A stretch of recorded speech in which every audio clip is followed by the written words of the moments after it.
Good day to you, ma'am. I am Melanie May from BS Ed 2, Block 3. I am a Filipino.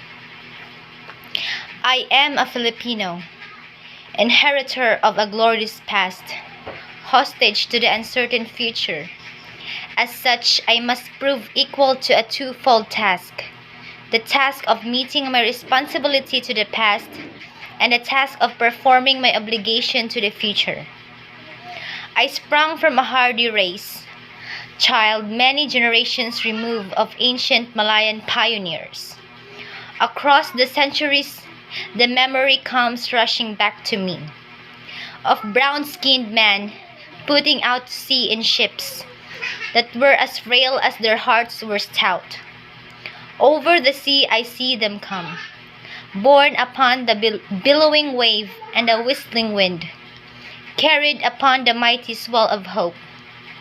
Hope in the free abundance of new land that was to be their home and their children's forever. This is the land they sought and found, every inch of shore that their eyes first set upon, every hill and mountain that beckoned to them with a green and purple invitation, every mile of rolling plain that their view encompassed, every river and lake that promised a plentiful living and the fruitfulness of commerce, is a hallowed spot to me. By the strength of their hearts and hands, by every right of law, human and divine, this land and all the appurtenances thereof, the black and fertile soil, the seas and lakes and rivers teeming with fish, the forest with their inexhaustible wealth in wildlife and timber, the mountains with their bowels swollen with minerals. The whole of this rich and happy land has been, for centuries without number, the land of my fathers. This land I receive in trust from them, and in trust will pass it to my children, and so on until the world is no more. I am a Filipino. In my blood runs the immortal seed of heroes, seed that flowered down the centuries in deeds of courage and defiance. In my veins yet pulses the same hot blood that sent Lapu-Lapu to battle against the first invader of this land, that nerved Lakandula in the combat against the alien foe, that drove Jagusilang and the Gohoy into rebellion against the foreign oppressor. That seed is immortal.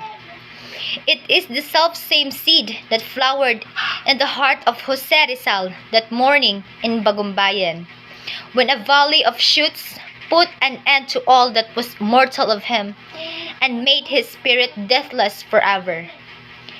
The same that flowered in the hearts of Bonifacio in Balintawak, of Gregorio del Pilar at Tirad Pass, of Antonio Luna at Kalumpit, that bloomed in flowers of frustration in the sad heart of Emilio Aguinaldo at Palanan, and yet burst forth royally again in the proud heart of Manuel L. Quezon, when he stood at last on the threshold of ancient Malacañang Palace in the symbolic act of possession and racial vindication. The seed I bear within me is an immortal seed. It is the mark of my manhood, the symbol of dignity as human being.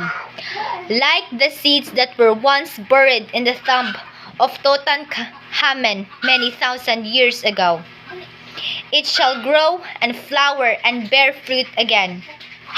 It is the insignia of my race, and my generation is but a stage in the unending search of my people for freedom and happiness. I am a Filipino, child of the marriage of the East and West.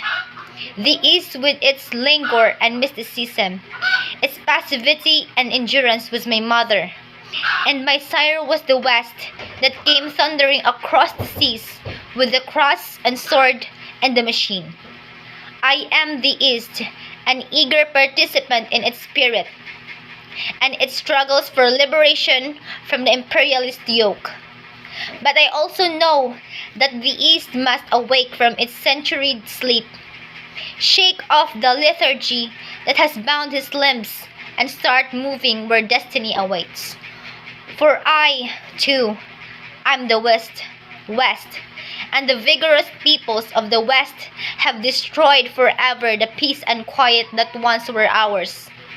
I can no longer live, a being apart from those whose world now trembles to the roar of bomb and cannon shoot. I cannot say of a matter of universal life and death, of freedom and slavery for all mankind, that it concerns me not. For no man and no nation is an island, but a part of the main. There is no longer any East and West. Only individuals and nations making those momentous choices, which are the hinds upon which history resolves. At the vanguard of progress in this part of the world I stand, a forlorn figure in the eyes of some, but not one defeated and lost. For through the thick, interlacing branches of habit and custom above me, I have seen the light of the sun, and I know that it is good. I have seen the light of justice and equality and freedom.